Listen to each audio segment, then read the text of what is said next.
In a healthy and working cell, substances and molecules are constantly exchanged between the extracellular environment and the cytoplasm.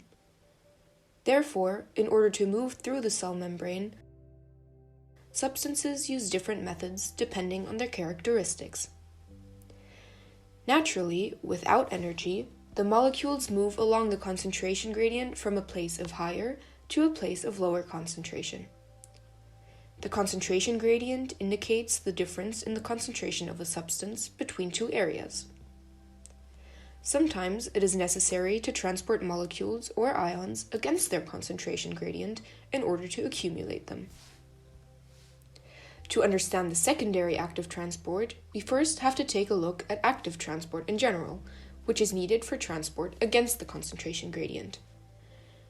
In order to overcome the natural concentration gradient, energy is needed, which in the case of active transport is provided by the ATP, which is the main source for cellular energy. The process of active transport is carried out by carrier proteins, which take up one substance with a special binding site, and then change conformation or shape, releasing the substance on the other side. When primary active transport takes place, the energy from the ATP is directly needed to power the carrier protein. Although primary and secondary active transport both rely on cell membrane proteins, the secondary active transport utilizes energy stored in ions' electrochemical gradients, not ATP, to power these proteins and shift molecules, for example glucose, into cells against the concentration gradients. What is an electrochemical gradient? Due to the sodium-potassium pump, there is a higher concentration of sodium ions in the extracellular environment, and the ions will naturally diffuse down to the area with a lower concentration. In addition, the sodium ion is positively charged. Because there is a bigger amount of sodium ions in the extracellular environment, it is more positively charged there than in the cytoplasm. So there is a potential difference. So there are two reasons why the sodium ions want to go to the intercellular environment: their concentration gradient and their charge, the electrical potential, and the combined motivation for the sodium ions to go in that direction is called the electrochemical gradient.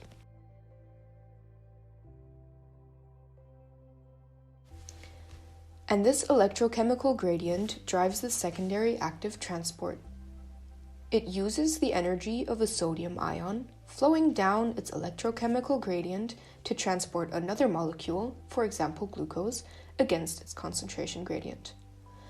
Therefore, even though the glucose is more present in the intracellular environment than in the extracellular environment, it is still able to enter the cell. One carrier that exemplifies secondary active transport is the glucose-sodium carrier. Initially, this transporter is positioned so that the cytoplasm-facing side is closed, but the extracellular end is open. This exposes negatively charged sodium binding sites to the extracellular environment, which are then bound by positively charged sodium ions. A glucose molecule then attaches to the transporter.